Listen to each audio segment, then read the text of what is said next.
credentials became more impressive, and for me, more intimidating.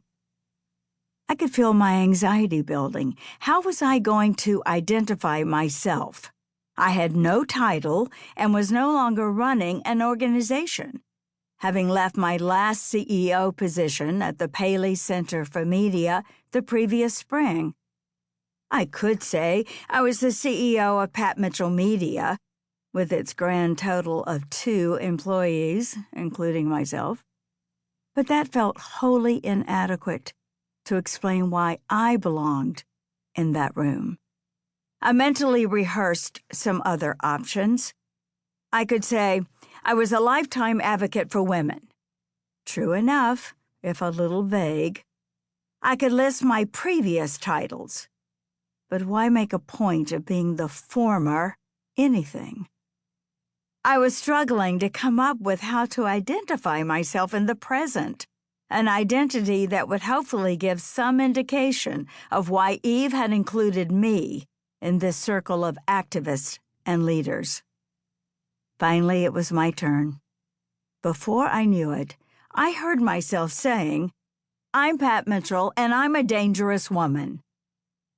I'm not sure exactly what prompted this personal declaration of dangerousness, but I could tell from the looks of surprise that I needed to add a bit more context.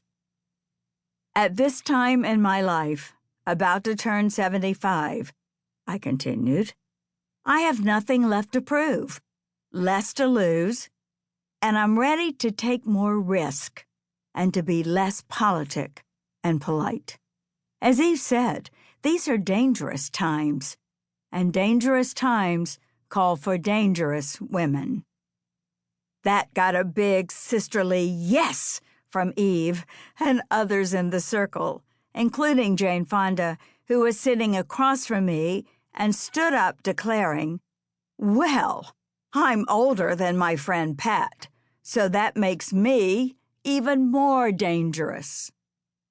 Laughter erupted, of course, and I could sense that others were contemplating exactly what becoming more dangerous to meet the challenges of dangerous times would mean for each of us, and for the work we had convened to consider.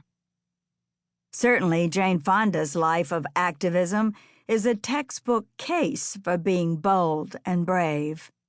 During our many years of friendship, I've witnessed her willingness to take risk for a good cause, to speak out and show up, even when it meant personal peril or sacrifice.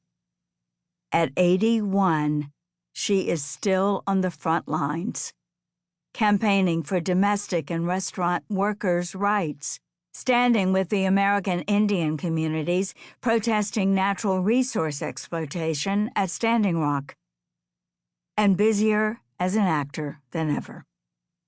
In her book, Prime Time, Jane advanced the idea that older women have the potential to become the most powerful population on the planet. She's a great example of how we embrace that potential at every age. My personal potential for becoming more dangerous is perhaps more directly linked to my friendship with Eve Ensler. From our first conversation in war-torn Sarajevo in 1998, I have been deeply inspired by her courage and her commitment to doing whatever is necessary to end violence against women everywhere. Taking risk comes easier to Eve than to many.